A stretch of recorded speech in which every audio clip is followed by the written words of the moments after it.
I don't care what Charles Barkley said. You make no sense having Oscar number 2. No, definitely not. Definitely not. I So, can't put him down. so my point today, we're in the middle of the NBA Finals. By the end of this decade, Nikola Jokic is going to make that 11-12. Nikola Jokic is going to be one of the best 12 players of all time. True or false? Easy. That's true. Easy. Growing up, even though I was a Bulls fan, Magic Johnson was always my favorite because in his rookie year, and I never forget, I think he had like 42 points, 15 rebounds, and like 8 assists in the finals. 7 assists. Come on, you can't get that wrong. Sorry, 7 assists. So, but he was. It's only been 42 years. Come on, get that right. Hey. Little senioritis starting to hit up on me at 34. You got to show these youngins what's up, man. Hey everyone, it's Michael Steven. Welcome back to Unleashing Truth. Had to have an emergency episode today with my man Isaac because it's the middle of the NBA Finals, and what I'm witnessing right now with Nikola Jokic makes me think of the top 10 to 15 players of all time. That's where he will be when all is said and done. And we talk about our own personal top 10, top 15 lists, get into some great players, Shaq, Kobe, Isaiah Thomas, John Stockton, you name it. We integrate it, and we weave Michael Jordan and LeBron James both on and off the court throughout this episode. Talk about some current events like the Ja Morant situation. We get into some off-the-court matters like political and racial divides that happen in the U.S. because Isaac and I are brothers, and we can hash this out and provide an example for how to have, discussions about uncomfortable topics so that we can all get better and all get smarter. So I'm really happy with this episode. I hope you enjoy it. If you do, please like, comment, and subscribe. Let me know what you think. And hey, we got a lot more coming. So really excited to connect with more of you. So really listen to this episode. A lot of great basketball talks. If you're a basketball fan, you'll definitely appreciate this. Enjoy.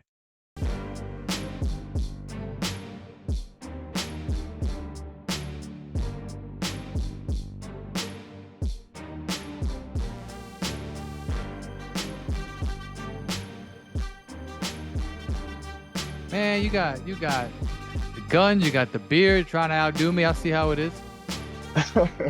Been a while. Yeah, I haven't seen you in a while though. Yeah. It's been like 2 years almost. That's too long. That's embarrassingly long. Yeah. COVID really shut things down for us. I'll blame you. I'm always ready to hang out. But yeah, man, you're looking good. You like the beard. The beard makes you a more powerful presence. Yeah, appreciate it, man. I cut this beard off, and then things will change for me. Get a little cold outside. Hey, man, makes us look younger if you do it right. So yeah. All right, so I wanted to chop it up with you right now because we're in the middle of the NBA Finals. Okay. And I have some thoughts. Okay. What else is new? You and I first connected many years ago because we had a very similar rap top 10 and even more similar NBA top 10. That's when we were like, hey, this Mike guy, he knows his stuff. And I was like, yeah, this Isaac guy is very logical, and we kind of clicked. That was how we started, right? Yeah. So I have my top 15 players of all time. And when I say top 15 and when I say best players, I mean what you accomplished, your longevity mixed with your peak. So I'll kind of look at it like your best 15-year peak. All right. Like I'm going to dock Larry Bird a couple of points because his peak wasn't quite as long. But in my opinion, Larry Bird, I'm picking him, to win a year in his peak. I'm picking that dude third. So that's how I feel. So when I name you my best players ever, that's how I look at it. So I got 11 and then I got 4. You might agree with some, disagree with others, but this is my 11. All right. So my top 11, I got Jordan, LeBron, Kareem are my top 3. My next 4 are Bill Russell, Larry Bird, Magic Johnson, Tim Duncan. Now we're at 7. Then I got Steph Curry, Kobe Bryant, Shaq, and Wilt. Those are my top 11. My next 4 are in a different class. I got your boy Hakeem, KD, Oscar Robertson, and Jerry West. The reason that I got 11 and then 4 is for all those 11 guys, you could make a pretty legitimate, some better than others, to be top 5 all time. You can even do it with Curry because of what he brings to the game off the ball and the efficiency. But you have a real hard time convincing me that KD, Hakeem, Oscar, or Jerry West is a top 5 player. They just don't have it for me. I don't care what Charles Barkley said. You make no sense having Oscar number 2. No, definitely not. Definitely not. I can't put him down. So, my point today, we're in the middle of the NBA Finals. By the end of this decade, Nikola Jokic is going to make that 11 12. Nikola Jokic is going to be one of the best 12 players of all time. True or false? Easy. That's true. Easy. Why? Well, when you look at the numbers, and let's just go back from he's a 2nd-round pick, and the things he's doing is unbelievable. Leading in assists, rebounds. He affects the game so much more than just scoring. Like if you take him out of the game, like the other game that he had, I mean they lost anyway, but it's kind of like a fact. Every game that he does have 40 points in the playoffs, they do lose, but he's factoring so much with 13 rebounds, 10 assists. Jamal Murray can step up a little bit more, but here and there, I mean, the Joker is phenomenal. Just see what he's doing. And he slows the game down. He plays at his own pace. You see what he did to the Lakers in the previous round. And then DeAndre Ayton, that was just I'm not even going to talk about your sons. I'm sorry. That was just no fact. I'm still grieving, all right? Yeah. DeAndre Ayton. Well, I'm grieving myself because I had a little bet on that, and you cost me a little money. But in this playoffs, I mean, you look at him. Some people think like he's stat chasing. I don't think that at all. I think he's playing the right way, the way the game is supposed to be played. Not everybody just shooting like jumpers and everything else. He's taking the game back to the paint where big men were supposed to be like Shaq and everything else, but he just has a little more extra. People say that Shaq didn't do stuff like that. I'm like, well, the younger Shaq was running full court and dribbling like that too. He just didn't have a jump shot. So this playoffs is really interesting. It's really exciting, actually. I've never seen a guy like that, and he's unathletic either. he can barely dunk. Barely but he's ran like end to end with his opposite hand and lays it up. With his left hand, and he did it so easy. They don't make big men like that anymore. I had high hopes for Joel Embiid, but you see how that turned out. Joel's an amazing talent, great shooter, great player. He dominates differently, but he can be schemed against in a way, and he breaks down with his body. Yeah. The only thing Joker has as a weakness is defensively, but he makes up with so much more with everything else. That's the only, point in his game that he doesn't have. Everything else he's pretty good at, like amazing at. Not even pretty good. He's amazing. So, like to your point, he had a half against the Lakers where he had 16 rebounds. The first game of his NBA Finals career, he had 10 assists. And he had a 53-11 game where he partially shoved the owner. and now he just put up 41-11, and it was like, oh yeah, we let him do no. And Spoelstra was like, no, we didn't let him do that. He just recognized he brutalized his way to 41-11. And if Denver knew how to actually guard the 3-point line, they'd be up 2-0. Definitely. Yeah. So because right now he's abusing Bam right now. I mean, Bam is I think easy 6'8", maybe 6'9". And Bam plays great, but I mean, he can't guard him. No. Nobody can guard him. Nobody. He's hitting step back, shot clock beating, buzzer beating shots over AD. With one leg, easy. Yeah. So, but here's the thing. Here's how I look at it. Like, if it was NBA 2K, and you had to rank a guy like, oh, his shooting, his passing, his rebounding on a scale of 1 to 100, bro, he's in the high 90s. Easy. Right? Easy. He's a Easy. better shooter. Like, I would argue that he rank higher than Curry and Dame because Curry and Dame can't score in the paint like him. I think I would put, Joker at the 50, what is it called? The 50, 40, 90 club. I can put him in that. He's shooting 41% in his playoff career from three, bro. From three. 41%. From the field, I think he's shooting like easy, like 56, maybe even 60. He doesn't take bad shots. So he is, I think, objectively, the best combination of passing, shooting, and rebounding, just the art and the efficiency of doing it that we have ever seen. Second is Larry Bird.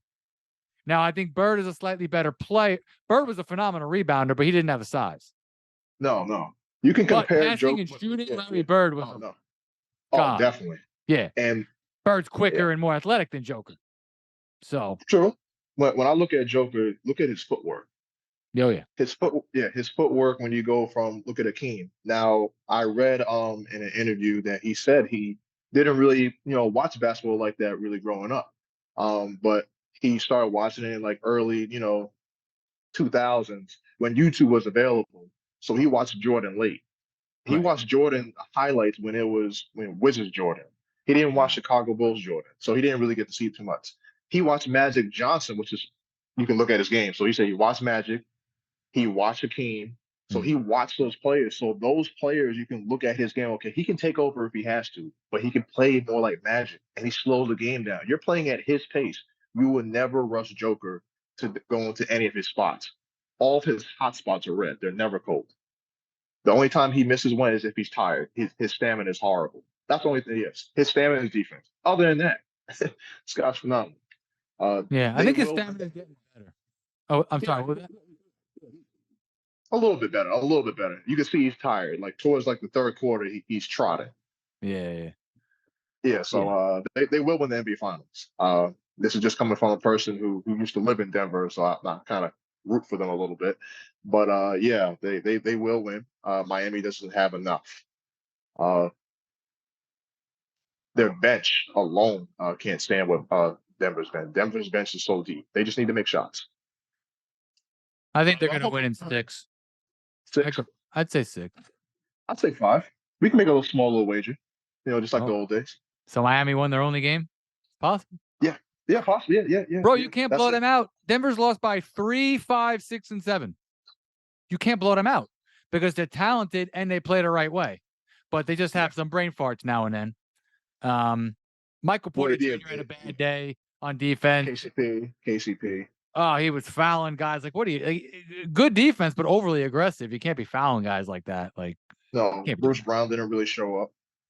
Yeah. So that he's one of the key factors. He's the reason why a lot of times the Suns were struggling. Bruce Brown was checking a little bit of KD a little bit. We will see. Because Miami is the first team that actually beat them at home. And Miami hasn't won in Denver since 2016, 7 years ago. I'm not surprised. I should have called it. I didn't have the balls to say like, "Hey, Miami's going to win game 2," but I was like, I think they might, because man, like they know how to show up. They're connected on both ends of the court. You can see it. You can see it. Like they have the Nuggets came out flat. They basically like, all right, we're going to win this game. You can't do that in the NBA Finals. You cannot do that. Jamal Murray should have took a lot better shots. I'm not mad about the last shot selection either. I mean, sometimes I tell people all the time, even these little kids, like I would have called a timeout. If you call a timeout, then you allow the defense to set in their schemes. If you just allow the flow, I'm like, okay, it'll be 1-1 or it'll be 2-0. It's a win-win. It's not that bad.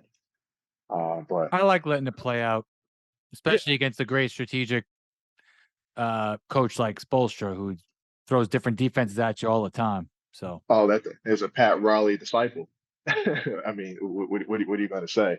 I want to piggyback on what you said about your little list, because you know how much I'm a Akeem and Dream fan and everything else. Number 1, I'll put Kareem. He had the most unstoppable move of all time, the sky hook. Nobody could block it. I'm putting him number 1. I will definitely put Jordan because I'm a Bulls fan. Since '92, I never, flip-flopped. Magic is my favorite player.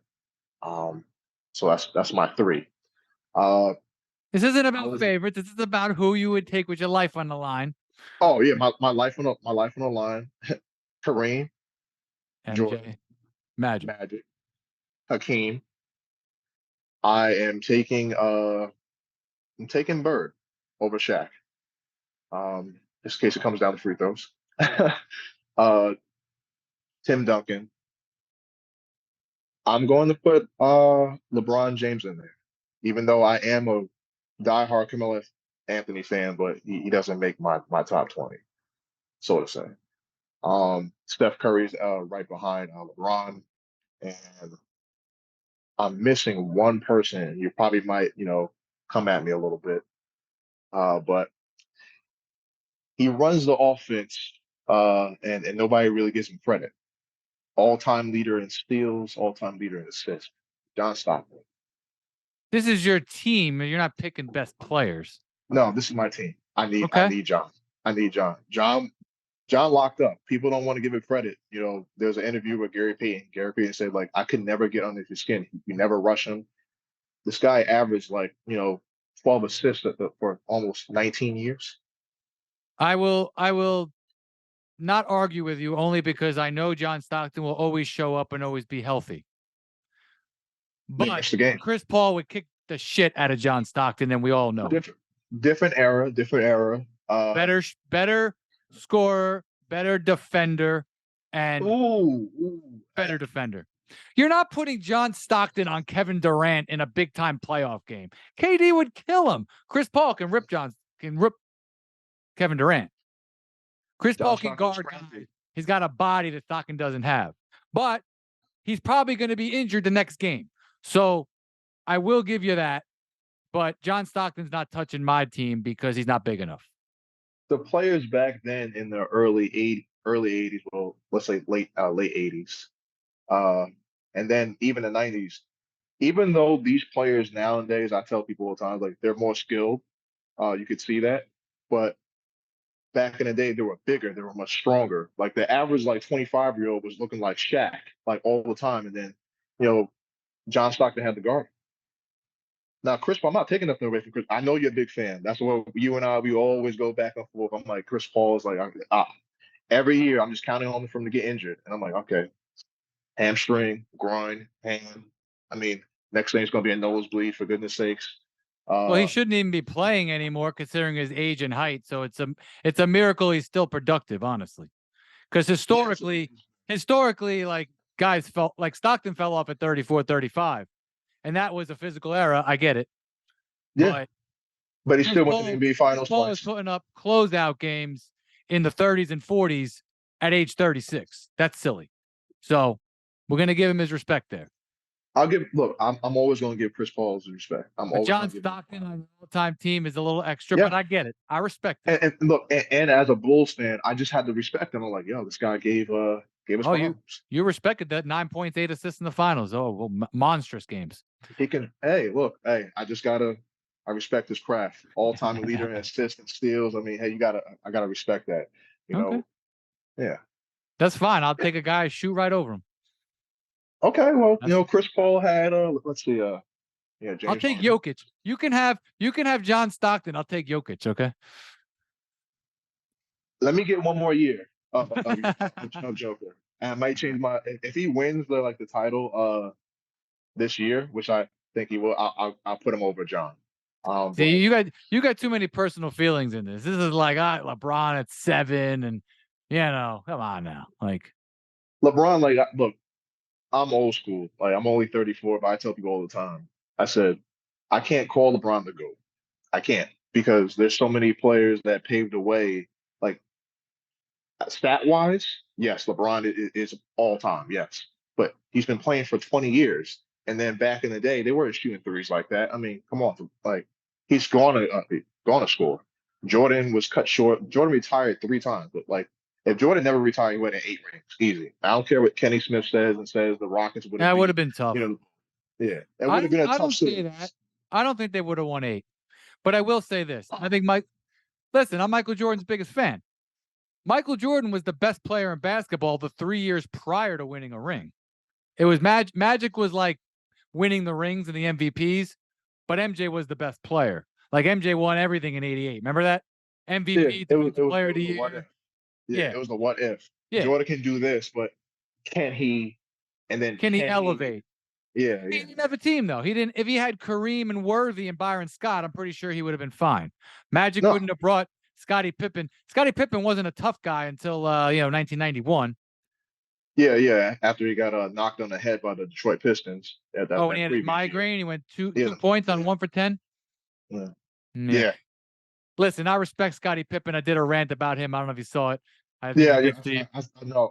I saw it. I He's respect it. reeling. Listen, if my guy I won 6 rings with, if his son was dating my ex-wife, I'd probably be a little upset too. Well, he's more mad about look what Jordan said in the Last Dance. Now we all waited patiently for that, but then he basically called Scotty out saying like I couldn't forgive him for basically just leave me high and dry for money. But then when I told somebody at my job, I said, if you really look at the Bulls, they were robbed financially altogether. Jordan was making chicken scratch. He didn't start making money until his last 2 years, which was Correct. $30 million, which is like unheard of for each season. Scottie Pippen was getting robbed, like highway robbery. That ain't MJ's fault. That's his agent's fault. Yeah, yeah, that's the agent's fault. So it is what it is. So Jordan had a personal, as we've seen the Last Dance, Jordan literally said, "I want to win at any means necessary." That's one of his quotes. He said, "If you didn't want to play like that," and he almost started crying like that. He's like, that's Jordan. Jordan always wants it. Like he said, "Yeah, was I a tyrant? Yeah, but did I win? Yes." Like, do I agree with you? Yeah. Like, how would you feel? You have one person on the Lakers dating your ex-wife, then she leaves for your ex-teammate's uh, son, now dating him, and I feel bad for him. I really do. I mean, he's He- one like when I can say Scottie Pippen's one of the top 50 of all time. You could say that. You could say he's 50. Yeah. All defensive. I don't know if he won a Defensive Player of the Year. I don't think so. If he didn't, he probably should have, but he was He should. Yeah, he was phenomenal. He was. I wouldn't say people like, oh, he was LeBron before. Like, no, he was one of the hybrids of the point forward at that time. Nobody was doing stuff like that. They won 55 games the year after Jordan retired. Yeah. Now the 57 versus 55, they won 57 in 93 and then 55. The 57, they were kind of tired and probably mailing it in. They knew they could win on the road. They Yeah. won three games on the road in the finals. They were 3-0. So they didn't need the home court, and they were more determined to prove they could win without MJ next year. But the point is that Pippen was an amazing player. He was a very good shooter, great passer. Great, phenomenal. Could dunk over anybody. So Anybody. Much respect for Scotty, but I saw something the other day. His first playoff game, he had 0 points, and Jordan had 50. Are you serious? Scottie Oh, Pippen's wow. first playoff game, he had 0. Jordan had 50. So the general point is that MJ walked into the league as, in my A opinion, walking bucket. he walked into the league as probably the third or fourth best player. It was Bird and Magic, Yes. and maybe Kareem and Moses probably had an argument right there too. But MJ, Yeah. MJ walked in top 5 right there, and then once he had his team, he started winning. But it was really him and Magic at the end of the '80s. So It took a while for him to. I tell people, I said it took a while. Like you had to go through Detroit, which was in your division, not only in your coast, but in your division. You had to go through. Well, I'm not saying the Knicks were like crazy good, but you still had to go through them. yeah, Philly. But yeah, Philly, uh, Boston was still there. They were on like they're on the way out, but they were still because he got there in '84, and it was just Bird and Magic. And then I think Philly won with Dr. J and Moses and Mo Cheeks against the Lakers that 1 year. But yeah, then Detroit had their time. Detroit would have won 3 if Isaiah Thomas didn't get his ankle sprained that time or pulled his hamstring or something like that. We don't know that. Yeah, we don't know. They also let fans run onto the court in Game 7 and didn't even let Detroit get off a shot. But yeah, that is very true. let Scottie Pippen's wife probably left him for the reasons. Scottie Pippen's wife probably left him because of how he's acting right now. Okay. acting like there's some other things that leaked out too. acting like Isaiah Thomas. Okay, Isaiah Thomas is the most insecure great player in sports history, and this dude. Listen, can we act like he beat Magic and Bird and Jordan by himself? That's the No, disrespect to his teammates. no. And can we mention that Magic popped his hammy in game 1 of the finals? Nobody wants to remember that, right? Yeah. Who Yeah. knows what would have happened? So Yeah. we like to forget these things. If you, we'll talk about the ankle game was one of the greatest games of all time in any sport Yes. ever. Yeah, Props basically to in one Isaiah. way. Yeah. Props. But I have the stats memorized. Okay, Michael Jordan and Isaiah Thomas played each other 22 times, bro. Isaiah Yeah. had 19 points per game on 40% shooting. Michael Jordan averaged 30 points a game on 48% shooting, despite them beating the shit out of him. So Isaiah Thomas did not dominate Michael Jordan. Thomas's team beat Michael Jordan's team. That's how I look at it. Isaiah's mad because he knows Isaiah's him right. From Chicago. Oh yeah, but Isaiah's from Chicago.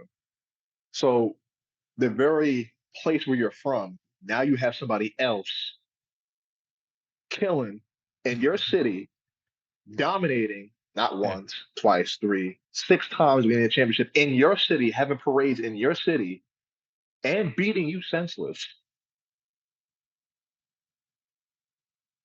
Enough said. Enough said, Mike. I mean, I'll be mad too. It's my hometown. Like, look where you live. And if I come to your hometown and I just start winning a championship, you're going to be kind of mad. Like, yo, you're not even from here.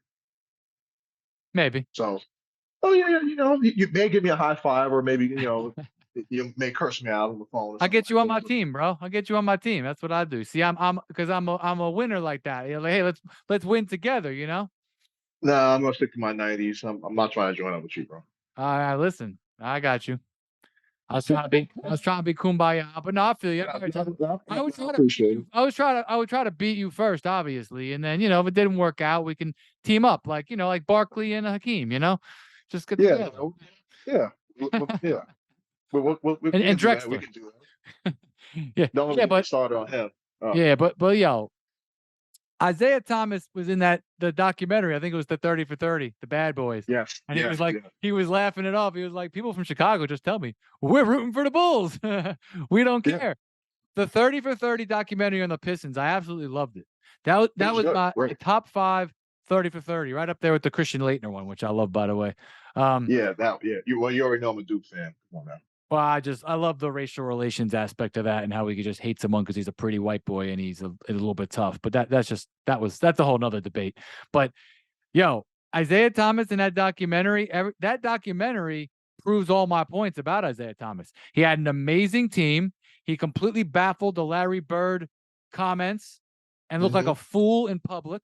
He looked like a fool with the Magic Johnson thing because Magic Johnson did accuse him of saying he was gay, whether it was true or not. Yes. Magic held it against him, and he walked off the court against Jordan. So that documentary showed that. Did that play a factor? I want your honest opinion.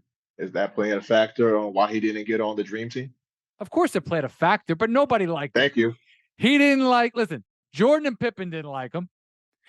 Carmelo, I'm sure, didn't care, but he didn't necessarily like him. Bird and Magic, I just mentioned. Chuck Daly was the coach.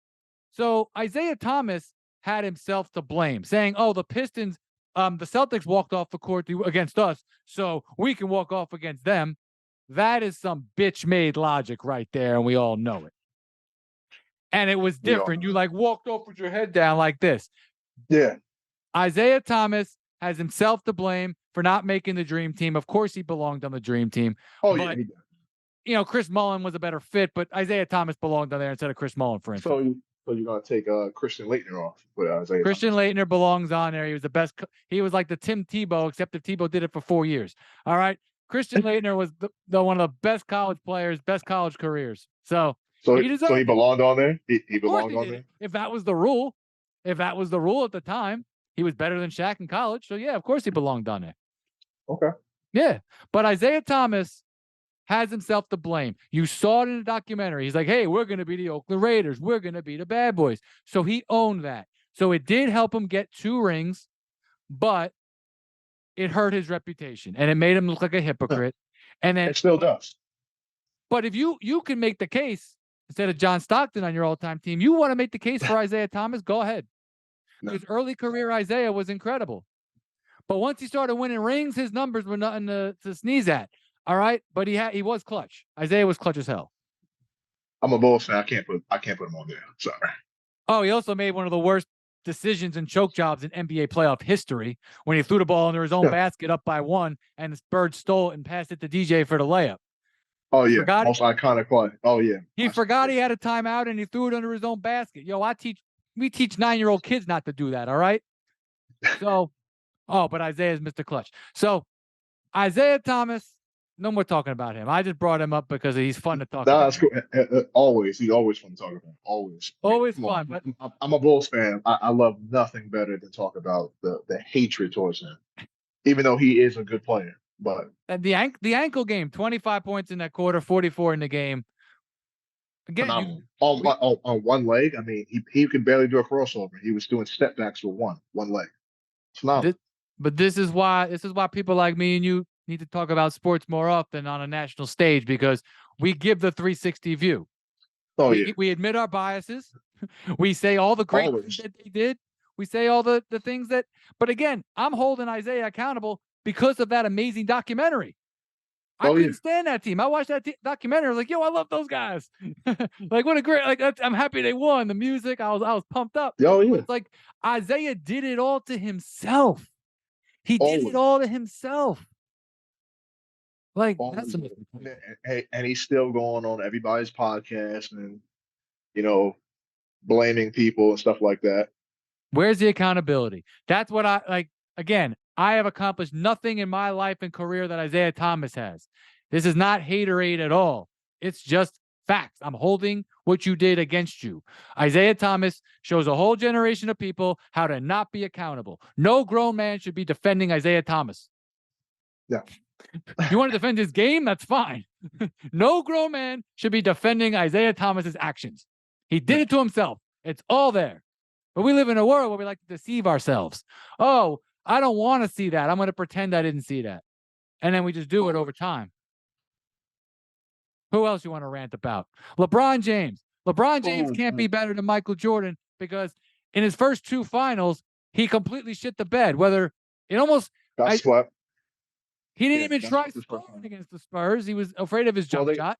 Well, if you heard Robert Horry, he was on a podcast recently, and they said what they did was they basically collapsed the paint. They was like, all right, well, we know you like to dunk. He couldn't shoot like that. So I'm like, okay, let's collapse the paint. And then even the worst part about it was Mike Brown was the coach. Mike Brown, we all know, is a disciple of Popovich. They were using the same plays from the Spurs. And Robert Horry was saying, he's like, you're using our same plays. We can beat you. You're not even switching anything. They're using the same exact plays. You cannot beat the team using the same exact plays.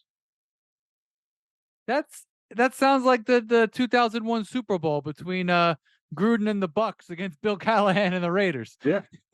So LeBron got swept, and then he choked and had cramps or whatever, and with Dallas. Then he won 2 back-to-back, but he's always saved by somebody. Well, Ray Allen bailed him out. He should have only had 1 in Miami instead of 2.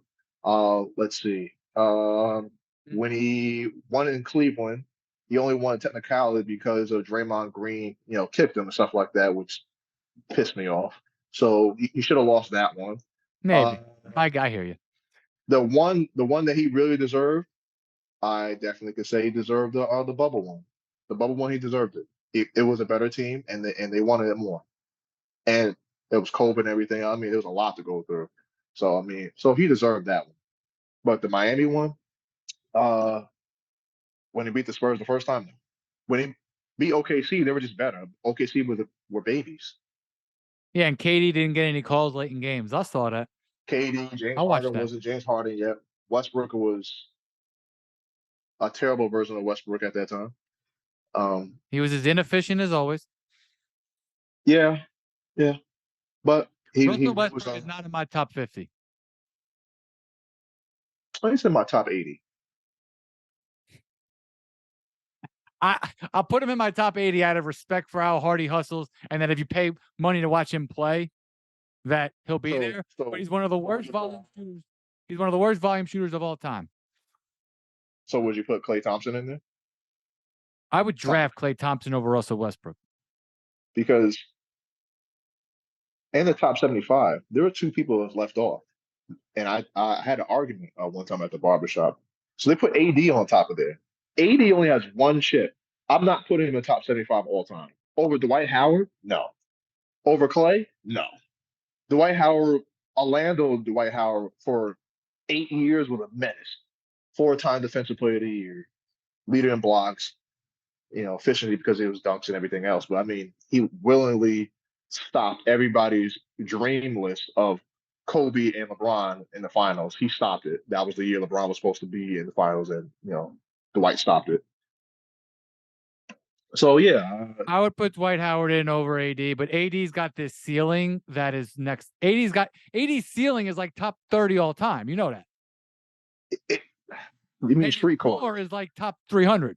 You mean street clothes? You mean street clothes? He never. Anthony Davis. I like that one. Yeah, I like that one. Charles Barkley said street clothes, but I like that one. Let's patent that one, Mike. Let's patent it. Nah, I got it from my boy Leslie's friend Sam, so I'm not gonna take credit. I don't steal. No. But I will say this: Klay Thompson to me is I would draft him because it's easier to build around him or make him a piece of your team rather than Russell Westbrook, who can't shoot the ball. So Westbrook's lack of off-ball pressure is something that's always going to bother him. He's an irresponsible defender. He guarded KD really good in the playoffs this year, and I was partly disgusted. I was like, "Where the hell was this when you were younger? You're such a stat padder, and you never play defense like this. Why did you never play defense like this? I watched Steph Curry just crush you in his prime when you just won the MVP, and Steph Curry just lights you up in crunch time because you run into picks. So I'm drafting Klay over Russell Westbrook, for instance. But Klay Thompson, bro, flashing your 4 rings. Come on, man. Like, you're a 19-4-2 guy. You're an ultimate 3-and-D guy. He's an ultimate 3-and-D guy. Steph would not have won without Klay because Klay guarded that point guard all the time, bro. Like, he helped, but Jordan would have won without Pippen. It's the same thing, man. Like Klay is I would say this. I know this may sound kind of crazy comparison, but Klay is a better hybrid version of Reggie Miller. Because Reggie Miller was a good defender. I'm not gonna say he wasn't great, but Klay was very sort. Reggie was better at getting to the hoop though and dribbling, right? Yeah, you could say so, but both didn't have any handles. Both didn't really have handles. Like when you look at Klay, he doesn't really have a handle. He's more of a catch and shoot, but he is a serviceable defender. Reggie is a far better flopper. That's before flopping was called. Hopefully, they change the rule this year. Yeah, they're changing the rule this year. Next season. So we look forward to that. Do you remember when Reggie pushed off Jordan in Game 4 of the Eastern Conference Finals in 1998? Come on, I'm a Bulls fan. I was hating on that. I was a young buck back then. I remember like it was yesterday. I forget the score. I think it was. Don't quote me on this, but I think it was 98-96. If I got that right, I'm going to be really happy with myself. But I think it was 98-96. Doesn't matter. They were down by 2. Reggie comes off the screen, 2-hand shoves Jordan, catches the ball, shoots it, nails it. Yeah. Runs around like a chicken with his head cut off. Larry Bird stands there like this. Emotionless, doesn't care. Like, I've been there. And then Jordan, they inbound, they call a timeout, they inbound it to Jordan. And he does like a crazy pump fake, double clutch, bank shot, rims out. Remember that? Yeah, I remember. And then I ran outside and I shot hoops for an hour. I was so pissed. Yeah, I didn't go sleep that night. I was so mad. I think I called out of school. Yeah, that was the one time my dad was like, "Go, you can walk this off." All right, cool. But yeah, it's gonna be different next season because let's look at LeBron. LeBron's coming out year 21. He basically accomplished everything, all-time leader in scoring. He's not going to win another championship. I'm just going to give him that right now. They're going to have to make some trades.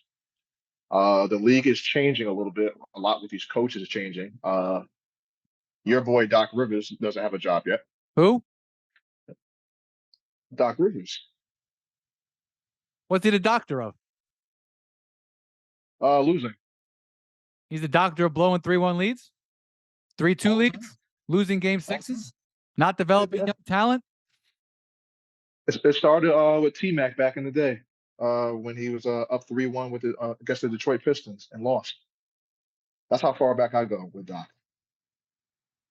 Yeah, so Milwaukee I'm got gonna a new name him Glenn. coach. I'm gonna call him Glenn. Doc, to call him Doc would be disrespectful because he's not the doctor of anything good. He got the name because he was wearing Dr. J on his T-shirt. There's only one doctor in Philadelphia. I'm rolling. That is very true. That's that's very true. Very true. Very true. Um, Milwaukee's going to be make some noise. Hopefully, they make some changes. Um, Oh, I'm let me very address interested. Giannis real quick. Giannis, it was a disappointment and a failure. Yes, you were the number one seed and the betting favorite to win. Yes, you're Yes, still winning in life. Yes, you're one of the best players ever. And yes, you are a special human being. But it was an abject failure when you are the number one seed in the entire playoffs and you personally don't win a playoff game. he was hurt for 2 games though. Okay, and they went 1-1 without you and 0-3 with you. Availability is the best ability. All Giannis, right, it was a failure. all right. Now you sound like CJ McCullough talking about Zion now. So he's trying to quote people. I appreciate your philosophical thoughts, Giannis, and I'm sure we would get along great. But Giannis was incorrect in his statements. It was not the right time for philosophy. Yeah, Anyway, continue. yeah. So I think they're saying that Kyrie may try to get LeBron or something like that. I'm like, I don't think he's going to leave. Um, it's got a lot of interesting teams. I'm interested to see what the Knicks going to do. I am a New Yorker, even though I'm not a Knicks fan. I definitely want to see what they are going to do. Jalen Brunson, amazing last 2 games. Shout out. Yeah, Tom Thibodeau. I always blame him for ruining my Derrick Rose's career. He just burns people to the ground. Um, Julius Randle, he's get out of there ASAP before New York runs him out. Atlanta Hawks. I want to see what they do. I want to see what they do. I'm interested. What about The Luka? Nets. Oh, we're Um, sticking Eastern. Excuse oh me. yeah. No, it's okay. The Nets. I definitely want to see them get somebody. They need an alpha, and that's all they need. They Bridges is have a not good an coach. alpha. He's a Robin. He just became an alpha because he just got thrown into that. Remember, he had, Chris Paul, you had Booker, you had Aiden. He was a fourth option, maybe even fifth, because Cam Johnson was there too. So, you know, Fourth. Yeah, fourth. yeah, fourth. Now, if you want to go to the West, yeah, we could talk about Luca. Luca is amazing, but what has Luca done in the playoffs besides that one time he just really, took out your Suns again? Sorry. He Uh, dominated the Clippers too, bro. Like Luka, you know what? yeah. Luka fooled me a little bit. I always said he was Larry Bird mixed with James Harden because Mm, listen, when I said Larry Bird, it was like those crazy game-winning quarter-ending shots. okay. His incredible passing ability, where he made a few passes a game that nobody else makes, not even Joker, because Jokic can't move at that speed Yeah. that Luka can, relative speed. Yeah. Luka's not Yeah. he's not exactly LeBron James, but No. and then Luka also had these monstrous game sevens and these monster playoff games. And it reminded me of Bird, but I'm like, yo, he's also like James Harden. He doesn't move without the ball. He's doing the dribble move, step back threes, and then he Yeah. just has these brain, and he's not a good defender. So No, definitely not. so my boy Steve was like, yo, it's a little disrespectful to Bird. You always say Bird's like top 5. It's a little disrespectful to Bird. And I missed it. Jokic was Bird all along. He just not quite as good. Maybe No, no, maybe he yeah. was good. Who knows? Maybe. Let's All give right, him so Luka, a couple of Luka years. and Kyrie are not working because neither of them play It won't. defense. Yeah, it won't work. One, they're two ball dominant. Now, even though I can see Kyrie playing more of a off the ball, like he was doing in Brooklyn with James Harden, but we only got a sample size of that because I think they only played 30 games together. So we never really got to see KD, Kyrie, and Harden really play. But you could see how Kyrie can play off ball, but he's too small. Um, Luca, I mean, Luca Magic. I mean, what can you say? I mean, this guy's amazing. Um, I would entertain a trade with Kyrie to. I would trade him to maybe the Hawks. It'd be a nice little trade. Lakers? No, I'm not helping out LeBron. No, trade him to the Hawks. We'll get some more back. Get some get a big man because they need a big man. Woods is their big man. He's only 6'9". That's not going to do anything in the West, especially against AD and other people. What about my Suns? I don't even know if Aiton's going to even be there. Get rid of him. I tried, bro. I rooted for him for a few years. You tried. I listen. Game 6 of the finals against the Bucks, he shrunk. Literally, he shrunk. He shrunk. He didn't dunk the ball. He was very passive. Now again, the Suns should have won that series because games 4 and 5 they were clutch all year long. Paul and Booker didn't get it done in crunch time, so they should have been back in Phoenix for a game 7. So it's their own fault. But that being said, Ayton, ever since that day, he kind of quit on him in the Mavericks series. Ayton's out, in my opinion. I think Paul stays at a lesser role. Paul needs to come off the bench. Yeah. I would like to see Payne get more of a role. I think he's serviceable. I think he just needs more time. But Durant is Durant. I want to see if he's really can be Durant again because he had the injury. I was waiting for like a 40 or 50 point game, bro. I didn't get it. You're not going to get it. Coming off the injury, so I'm cutting him some slack. But Booker, for that first few games of the playoff run, man, that was unbelievable. What we watched. That was props to him, man. Booker. And I've never been Booker's biggest fan. What's that? Booker fools he fools everybody. Everybody. He's like, oh, I'm the next Kobe. You're not. Nobody can be Kobe. Just be yourself. Just like Jason Tatum last year in the finals. He was wearing the sleeve, the homage to Kobe. I understand that. I'm a big Kobe fan. Trust me.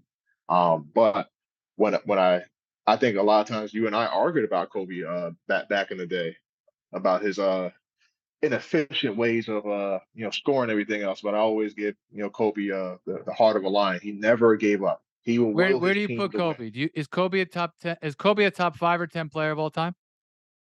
No. Wow. He's basically Jordan.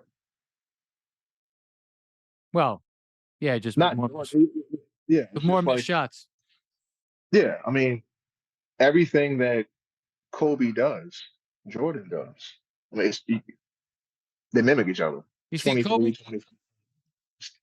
Kobe had. Do you know Carly was born in room 8, and then they moved her to room 24? Really? Mm-hmm. And but you made her a Chris Paul fan. She chose that. She hates Russell Wilson. She loves Chris Paul. I didn't tell her what to do. I love. She picked the wrong one. I love that. I love that. Yo, but yeah, so she was a Kobe baby, 8 to 24. My problem with Kobe was that he had the greatest highlights, like maybe of anybody. His highlights were unbelievable. Yeah, unbelievable. But he took too many tough shots because he wanted to win his way, and he had Shaq. But he closed out. Again, I'm very fair on Kobe. He closed out some of those games because Shaq couldn't be trusted in big spots because of his free throws. Yeah. But Kobe never put together his best defense and best offense at the same time. His best offense was later in his career, 2008, 2009, 2010. He stopped playing defense, like Phil Jackson said, after like 2003, 2004. He became irresponsible. He became like a better version of Russell Westbrook on defense. He wasn't MJ on defense. They just gave him the first team all defense nod. It's like, hey, we love Kobe. In my opinion, maybe I'm wrong. Maybe the game tape lies, but I don't know. I'm pretty sure if you watched every possession of Laker games, he wasn't a top tier defender. Hold on. That Kobe team was horrible. He had to do that. He had Kwame Brown, Smush Parker. Kwame, my boy. What up, Kwame? I'm gonna get you on the podcast soon. We definitely need to get him on the podcast. He's definitely, because I think he said something. I'm on your side. Kwame, I'm 100% on your side. I'm 100% anti Stephen A. Smith. Any guy who wants to start his own podcast because he wants to be different from TV, that literally means that you're speaking not for yourself on TV. Anyways, yes, Kobe still flashed defensive greatness, especially in those games where he went like 6 for 24. Kobe still played great defense, although he was guarding Rondo. I mean, you could guard Rondo. Just don't let him get to the hoop. I can try. I mean, I'm 6'4", but I can try. You got a long wingspan, bro, and you told me you grew up with defense and Hakeem, so you know. Yeah, always, always. My father always told me, defense wins championships, and he, a lot of backyard battles, us playing, and defense always helped me out growing up. I wasn't the flashiest person to dunking the ball and all that. Like that wasn't my game. I can do that, but was it going to win me the game? No. My role was defense, do it all around. I kind of grew up liking players like that, like Scottie Pippen, Lamar Odom, those players like that. I really enjoy watching because they did every piece, and that's why even like growing up, even though I was a Bulls fan, Magic Johnson was always my favorite because in his rookie year, and I never forget, I think he had like 42 points, 15 rebounds, and like 8 assists in the finals. 7 assists. Like, Come on, you can't get yes, that wrong. yes. Sorry, 7 assists. So, but he was a It's only been rookie. 42 years. Come on, get that right. Hey. Little senioritis starting to hit up on me at 34. You got to show these youngins what's up, man. Yeah. They tried to call me old on the old man at the park the other day, and I was like, okay. You And got to back them down. oh yeah, I didn't lose. I had to ice the knees after a while though. I am not gonna lie to you, man. Shout out to Shaq with his icy hot. Shaq was another guy. There was a guy named I don't even know him, Ben Taylor. Okay. He has a great channel on YouTube called Thinking Basketball. I believe that's him. He wrote this Okay. greatly analytical book where he talks about he looked at all the game film, all the stuff, like all the success, and he really judged guys based on if you didn't finish the season, you lost value. So he still had Chris Paul in like early 20s, which is amazing considering and that was like written 5 years ago. But he had this book and I read it. He had Kareem #1 because of his longevity and his greatness. Oh yeah. And then LeBron, and then Jordan was his, and then like Bill Russell, which is most people's 4. 5, he had Shaq. He had So Shaq Shaq was the most dominant person ever in history. because he basically broke down how the offense was so dynamic with Shaq on the floor due to his dominance inside, but also that he was a great passer and a great peak defender. So Shaq's peak, underrated. Yeah. You could put Shaq's peak up against anybody. You could put Shaq peak 3rd. So would you consider 01 his peak? That was the year that they only I think they lost one game in the whole entire playoffs. Iverson that ruined their perfect season. It's kind of funny. Iverson stepped over Ty Lue and he was a punchline. Then apparently he told LeBron James to get his fucking head in the game. And then LeBron wins the game against the Warriors. That game 7. Never forget. I was watching with Fleet. Couldn't believe it. And now all of a sudden Ty Lue's now he's a legend. Yeah, definitely. He stepped back over somebody. Stepped over the man. So it's Kareem. People don't notice they changed the rules in college for him. Fun fact: Kareem was so good. Kareem's from New York. Yep. Funny thing is, people are like, "Oh, well, Kareem, he was this one." Kareem won everywhere, high school, but when he got to college, he was so good that they made him, stop dunking. So that's when he developed the sky hook. And the most dominant. I don't know why people don't do it. I mean, I feel. Well, the only person that tried to do it was Andrew Bynum, but he didn't last. He didn't last. No, Kareem is the best basketball player of all time if you look at high school, college, NBA. And Kareem, is it a true story that he took the freshman team at UCLA and beat the varsity team that had won like 60 straight games? Is that a true story? That's the rumor that they said. I mean, and Bill Walton said it was true. Remember, he was his teammate. Yeah, and Bill Walton was a dominant player when he was healthy. Yeah, so especially in college. Yeah, so Kareem, he dominated. His best stretch was right after Wilt and Russell, and when the NBA was kind of in its dark days in the 70s. Yeah, that's when Magic and Bird saved it. Yeah, saved it from the cocaine era, which I guess lasted into the 80s, according to Mr. Jordan. Yeah. So he went to the the locker room. They would roll up a line a little bit. I'm like, oh, okay. I'm pretty sure we can look back on who's on the roster. Hopefully, they're still alive. but it is what it is. I mean, today's game is even though I'm old school, I can definitely say the game is going in a good direction. Marketing wise, Jordan started it. Definitely marketing wise, took it to another level where everybody's getting paid. I just wish that some of these rookies would, earn it a little bit more. Because some of them are coming into getting millions of dollars and they haven't even dribbled a basketball. Um, Look at Joel Embiid. Joel Embiid didn't play, I think, play for 3 years and got paid a lot of money. Ben Simmons didn't play his first year, got paid. Trust the Um, process. oh yeah, well, it's not even a process anymore. It's over. Um, Players like, mental health is really serious in my family as well as a lot of communities. But I wish Ja Morant the very best. Um, but What's your even opinion him, on Ja Morant? I feel he was. People always say, uh, change your surroundings. But first, you have to look at yourself. Biggie said it in one of his greatest verses all the time. He said, "Can't change the world until you change yourself." So he does need to change himself. He just needs to just stay away from social media. He said that? Uh, yeah, Biggie said that. You didn't know Biggie said that? What song? Look, I'm 34, bro. I forgot, bro. Let me go back in my archive and go to my Apple Music. Don't Try to worry find it. about it. I just thought you knew him. I was Yeah, in a barber chair and guy said, "Hey, he broke rule number 5." Oh. He said, "Oh, he broke rule number 4." Right? We were talking about some situation, and yeah. I was like, That's why I did a nod. It's not five, it's four. right. Well, he said 4, right? He got it right. He was like, "Hey, he broke Yeah. rule number." He wasn't even cutting my hair; he's cutting someone else's hair, and he was like, "Yo, he broke rule number 4." And I said to him, and it was a fact barbershop. I was like, "You mean 5?" He's like, "No, 4." No, you heard No, this before. I was like, "Oh," and everyone else there was like, "What are these two talking about?" But that was 25 years after that song came out. We didn't even say the song name, but we had like this yeah, Yeah, that's pretty cool. Like pretty two middle-aged white dudes in Jersey. You know, there's the Biggie connection. But definitely, definitely. yeah, well, But go ahead. I'm yeah, off getting track. back. John Morant. No. John Morant,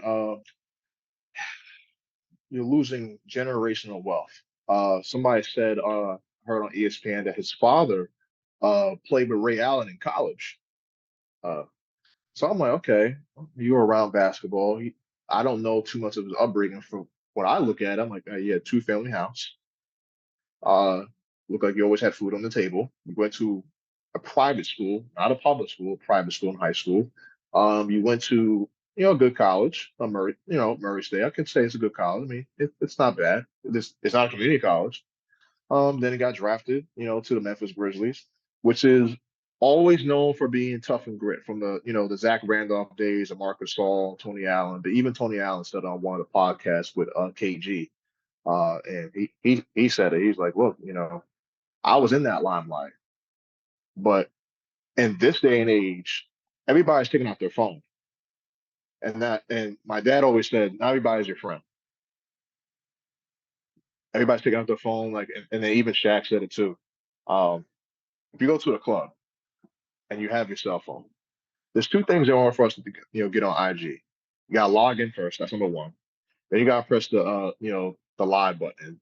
You're doing like you did that. Nobody's forcing you to do that. He just needs some help. Stay away from social media and do better. I feel that a change of scenery will come soon if he continues doing. I'm trying to. I definitely want to hear what Adam Silver is going to do because they said they're going to wait until after the finals to do out ruling. I don't think it's going to be a run or test like heavy like that, but I feel it's going to be. I say about 35 games. They're going to hit him. They're going to hit him at the pockets. Probably come back around All Star game. I think that's reasonable. Second Yeah, chance. I'd say 20 games. This is a serious 20 games. No. I would not. 20 games, no. All Star game. Really? That's 50 games. Well, hey, learn your 55. lesson.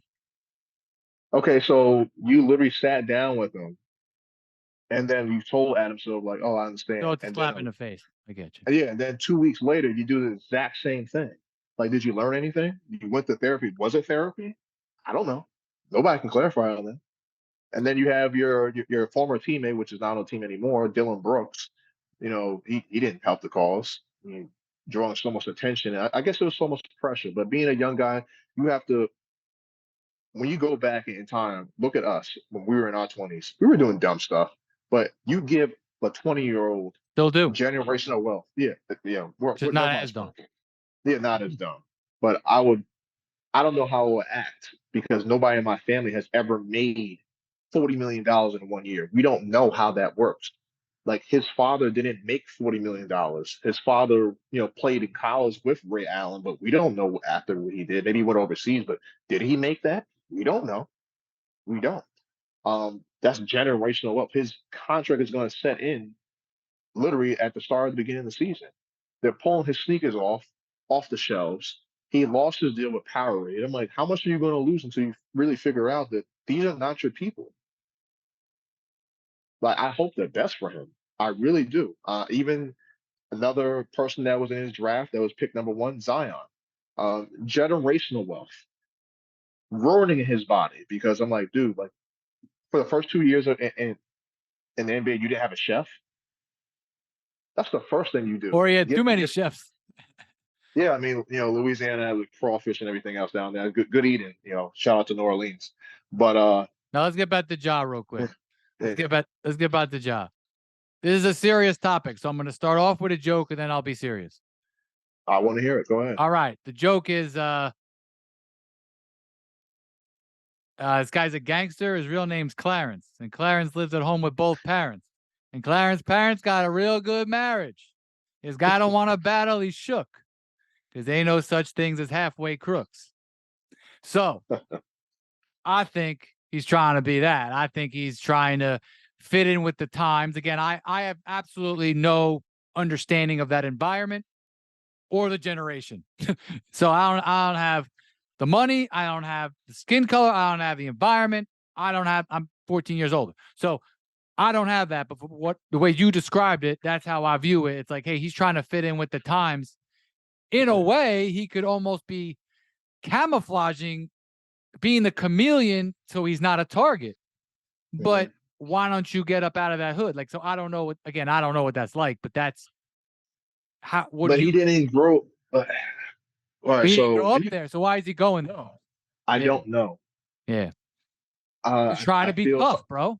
I feel a lot of people, let's not say a lot, some people with that mindset, they feel they want to be still connected. They don't want to be considered a sellout. Right. But when you get to that level of status, and even when you get to that mind, you're not a sellout. You made it out to better yourself and your family. Like you of all people that I'm always happy when every single time you always talk about your daughter and everything else. You have a daughter. You would do anything for her. He has a daughter. Now every single time your daughter is looking on the news, daddy's doing this, like that's you don't think she's gonna grow up and see that? You gotta set an example. Yeah, set an example. The guns and everything, I am as a person who I grew up in environments like that and I've seen it and everything else. I am pro gun to a certain extent. Um, I I was in that time where Mayor Bloomberg was in New York and he was doing the stop and frisk thing and all that other stuff, Yeah. which I didn't like. But it's dangerous out here. Like the safety of knowing what you have behind your hand. I go to shooting range all the time. The power you have in your hand with that gun, it only takes a second and your life has changed forever.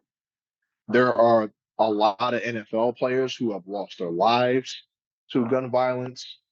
Uh, and I don't want to see him go down that route. And I'm not a father, so I can't say from that point of view, but you as a father, I know you would say, you'll sit down, Carly, and say your piece. But he definitely needs a check. Oh, definitely, because I feel that he's losing himself to trying to be relevant with culture, and you can always be relevant with your culture. You can always be about the community, everything else. That's nothing wrong about that. But trying to be hood, why do you want to be hood for? What is that? What does that make in you? What is that going to accomplish? So these people out here on the corner selling drugs and everything else or doing something illegal, you want to be relevant with them, but you still want to play basketball. No, you got to choose. Like the NBA is a billion-trillion-dollar business. They know what you're doing before you even walk out the door. They have FBI agents. Literally, Carmelo Anthony said it once before in an interview years ago, back in like 2004. And then David Stern sat him down. He's like, I know who these people are. I know who these people are. They know what you're doing. But sometimes, you can squeak through the cracks of going to these little nightclubs and stuff like that. This needs to get checked. But it's not bad to say like, I'm a sellout. Like you're not being a sellout. Like I don't know who calls people like I don't know. In my culture, some people say that. I don't know in other cultures, but people are like, oh, I have 2 degrees. So some people have told me like, hey, Isaac, you're kind of a sellout, bro. You went to a good school, then you got 2 degrees, and now you're working. We don't see you on the block no more. I'm like, I never was on the block. I passed by you and said hi, but I know I didn't want to be out there. Why? Because I knew what time it was. I knew my dad would beat my behind. My dad would come all the way from Jersey, all the way to New York, and beat my behind. Well, that's a I don't cultural know. problem. Yeah, I did not want a 6'3" guy who's 300 pounds coming up to kick my ass. My grandfather, I'm a preacher's kid, and my grandmother, I did not want to be a part of that. So when people say, "Oh, you're a sellout," and this, I'm like, okay, I guess I'm a sellout. I'm paying my bills on time. I'm not shy. I've never been to jail. I'm doing okay for myself. Um, I beat the odds. I am 34 years old. God bless me, and I made it. Now a lot of people can say, as African American man, I can say this for myself. We made it, and we got to give ourselves a pat on the back. Like, okay, now how can we help the next generation? If I could sit down with Ja, I would literally tell him, like, yo, what do you need? What do you need? Because back in like in the NFL, I think the NBA needs this too. I think you know this. They have a program where they have former players come in and Yeah, talk to them. I don't think the NBA has that anymore. I think they got rid of it I know they used to have it. because they used to have it, but they don't have it anymore because stuff like that would have never happened. There's a player named Michael Beasley and then Mario Chalmers. They were in the rookie thing. It was a meeting back in like 2008. And what happened? They got pulled over for weed. I'm like, dude, you just got drafted, and then 2 days later, you're in the conference. You got pulled over because you're smoking weed. I'm like, dude, why? But it was checked because of that program. They don't do the program now anymore. Yeah. So him having a gun that is not helping his cause. And maybe I don't know. Maybe it may take a gang member to come into his face like, "Hey, do you really want to be a part of this life?" Because there's certain gang members that had been reformed and they changed their life. A lot of gang members who I know from school and everything else. The only reason why they were a part of it is because they needed a family. It wasn't before the violence. They just wanted a family, want somebody to love, somebody to have their back. That's all it was for them. The people who I knew. But all this stuff what you see on TV and everything else shooting, all like, no, no, no. That's why you have all these rappers getting shot and everything else, and they're not even doing anything. You know, rest in peace to uh, P&B Rock. He got taken out at Waffle House. I mean, you can't even eat. Does Ja Morant want to follow that trend? I don't know. Yeah. But is that cultural for you to be down and then still be looking over your back and seeing somebody's going to shoot you? You don't need a gun. You have millions of dollars. Hire a security team. I'll work for you. The bottom line is we can just look at music and where rap music that I used to listen to, you used to listen to, and you even told me a So, couple years ago, like I don't listen to that much anymore because I want to input better things into my brain. okay. And honestly, like you go back in time and I love guys like Wu-Tang. I mean, there was some violence, but really it was just kung fu clips and they're talking about the world. They're talking intelligently. That's always Yes, what drew me to it. I just dealt with the violence because I couldn't relate to it. I I couldn't understand. really truly even Biggie. I'm gonna listen to Biggie now because of his flow and his lyricism, but I could never, me personally, relate to that. But I Yeah, can relate to all the lyrical stuff. And if you watch the way our music has devolved, I could see people like him think that's hey, that's just what it is. And it's not a skin color thing. There's a lot of racism that occurs in this country. Some of it is systemic. Some of it is forced Yeah. systemic so that we can Yeah. then have, people like me and you, they want us divided, you know? Hmm. They want people like us beefing over it. Oh, you made that racial or whatever. And it's like, nah, man, we're brothers, we're family, Yeah. you Yeah. know? But the bottom line is when we say it's cultural, to someone like him, he could feel like, hey, I'm not being down with my brothers who have my Mhm. skin color if I'm Mhm. not representing them like they do in the rap songs, like they do in the movies. Like maybe Mhm. he feels that way. So in a way, yeah, he has made his own choices, but in a way, he is a victim of a society where the people at the top have kind of mind fucked a lot of us Yeah. into thinking that that's the way to be, into Yeah. thinking that we should, hey, it's cool to have a gun. Like, no, we should have guns. I am pro having guns within Mhm. reason. Yes. Okay, not everyone needs to have semi-autos, especially No. people that don't know what gender they are. Yeah, I said that. All right, but all right, people don't need to have semi-autos, especially those that wear hoods. All right, we don't need to have.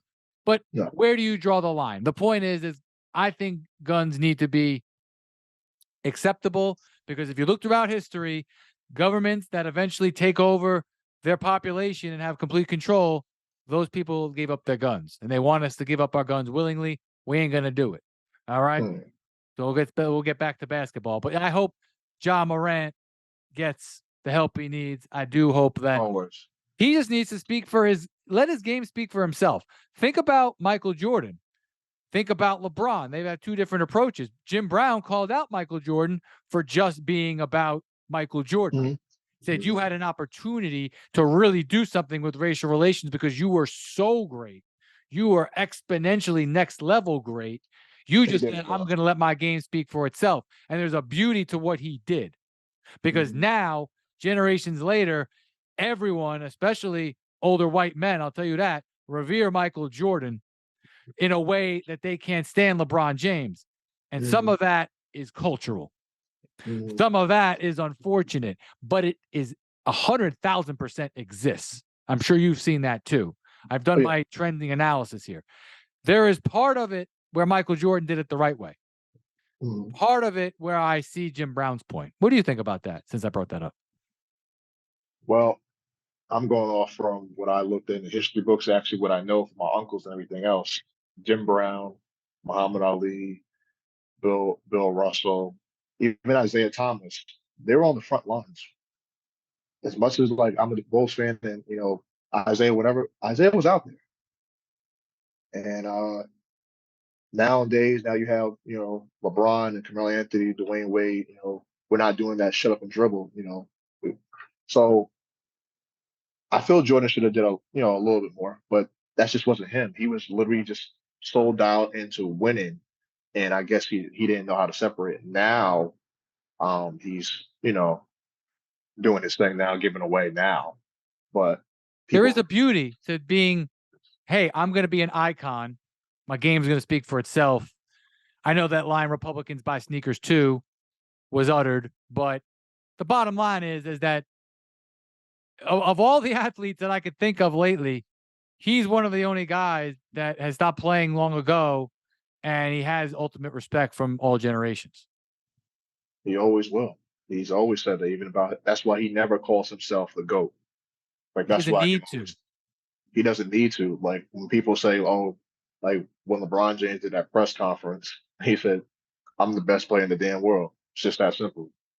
Jordan and Magic never said that. None of the great players ever. They let their game speak for themselves. So if you have to tell yourself you're the best, even I think his last press conference, LeBron said he's like, yeah, I'm still better than 95%. I'm like, are you sure about that? Like, you don't have to say that. We can obviously see, like, 20 years in, you're still very dominant. I mean, you Incredible. gotta. Some incredible playoff games. Yeah. His two last games of each series that he had this year were incredible. I am Yeah. not a Yeah. LeBron James fan. Off the I, court. I'm not a fan of. I can respect his game to see him like, okay, you know what? He's great. but I'm not a fan of his. Like, oh, like I'm going to get an autograph from LeBron James. No, I'll respect his game. He's a great player, tremendous player, generational talent. Never seen something like that. He has so much pressure on him coming in from 18, 17 years old. I mean, this guy was on Sports Center at 17. Remember he had a Hummer and everything else. Like we were all looking at this That guy was like, the yo, worst thing he ever did. actually, yeah, yeah, that was the worst thing he ever did. But That's what I'm his saying. team Respect for him. always, yeah, and then he's never gotten in any trouble. You never hear anything bad about LeBron James. He has a good team, and that's why I think Ja Morant can, take that from LeBron. Get a solid team and do it that way. Do it the right way.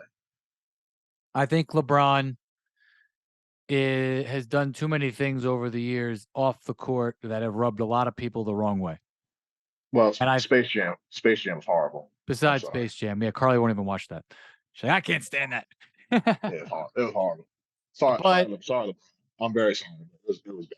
I think LeBron's giving back to his community, but I also think that he hasn't fully acknowledged.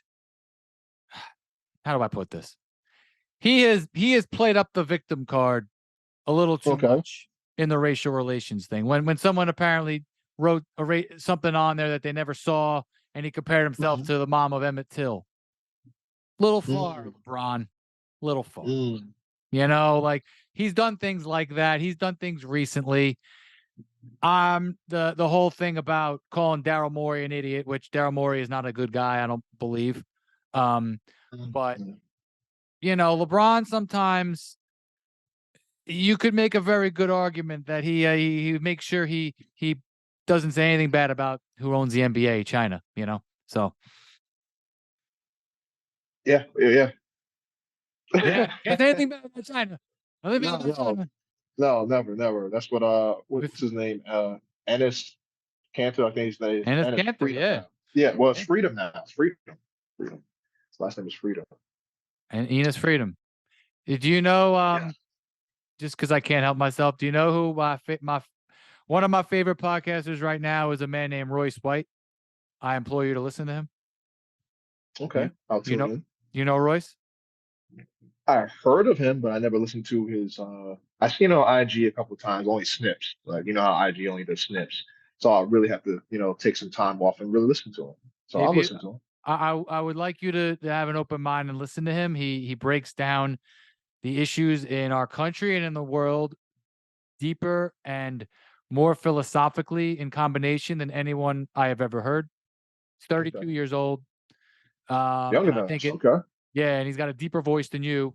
And I just I respect like the his authenticity. He told the story about the NBA. You've heard of him because he was an NBA level talent who was at odds with the NBA. And I wanted to just bring that up here because I just think you would really enjoy. I'll listen to him. I'll definitely listen. And let me know what you think, because I think people like him are important. Even if you don't agree with what he says, because he's very anti mainstream narrative for sure. He is so articulate and respectful and sometimes very forceful. Sometimes gets his point across. I'm sure he's gonna have some good points during Pride Month, but he is ultimately for good and for God. And I think sometimes we gotta remember, we always gotta respect everybody's opinions. And always, we're talking about sports, talk for an hour here about sports and a little bit of some political rantings and off the field stuff, but like, but that's what it should be, man. Like it should always be open-minded thinking and, raw, unfiltered thoughts, no television, no producers, just straight from the cuff, curse every now and then. But in general, did you even curse once? I'm impressed.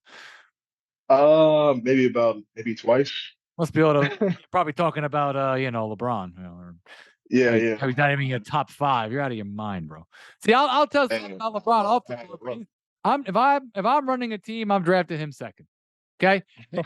Of all the people, if you're number 1 and you pick Jordan or you pick Kareem, I'm picking LeBron. As soon as Jordan's off, I'm picking LeBron.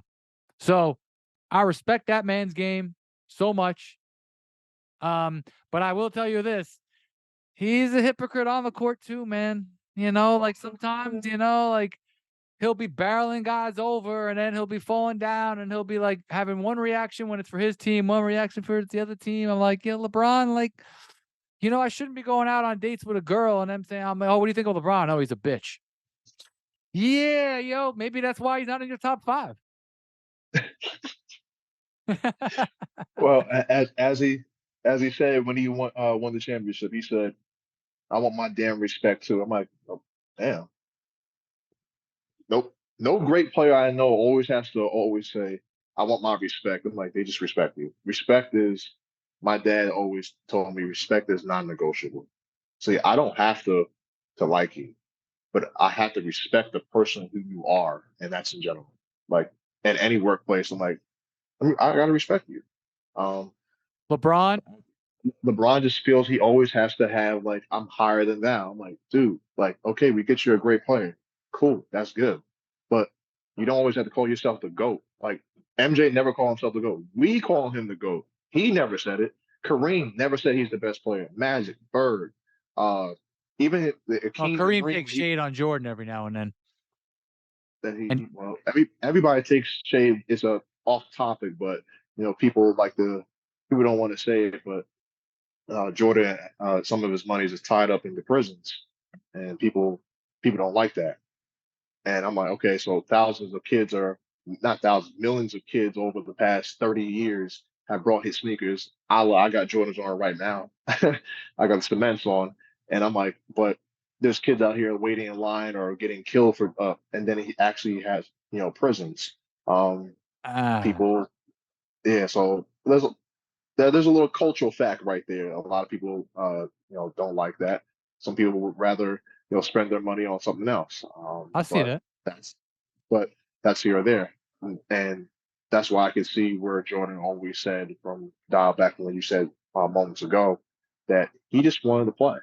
Like he didn't know how to do both, and some people don't know how to do both because he was just so like the '92 year when he was in the Dream Team, he was bigger than that. Like that took him to another level.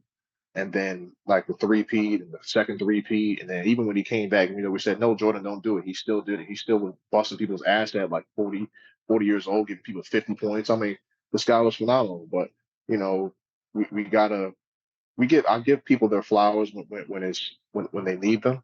Not when everybody else is doing it. I just feel like okay, I'm gonna give LeBron James flowers. You know what? You're a great player, but I'm not gonna call you to go. It's hard to say who's the GOAT is. I just feel me personally, the GOAT to me is Kareem because Kareem just had an unstoppable move and he scored those points and he didn't shoot no threes. He could have scored more if he made free throws. Same thing like Shaq. Shaq could have scored more points if he made free throws. And Kareem at age 38 against the Celtics, I believe he was a Finals MVP. Put up like Yeah, exactly. 26 and 9 a game. Yeah, exactly. I mean, so Oh, by the way, today's 6/6/23. 6 for 6, 23. And it's D-Day. Oh man, what is this? This is a historical day. Yeah, it's spinning facts. It's Michael Jordan Day. And the last thing I want to say on LeBron James, since I gave him some crap, I will say this. LeBron James handled the decision poorly. The whole thing was poor. The whole thing was poor. We all know that. We all know that. And, well, I'm just getting there. So, and then the not 1, not 2, not 3, not 4 could have been done in better taste. However, I do believe that the reaction to all of that was completely an overreaction to the point where it brought out a lot of, in my opinion, a lot of like old school racial kind of beliefs that, hey, these guys can't be moving teams. This is for the owners to do. But you have to understand from this point, Mike, I don't know if you get this, but LeBron James brought so much income to just the state alone, not the city. So when he left, a significant amount of income, people lost their jobs because this guy was like, oh, I'm LeBron. Like, okay, he brought jobs.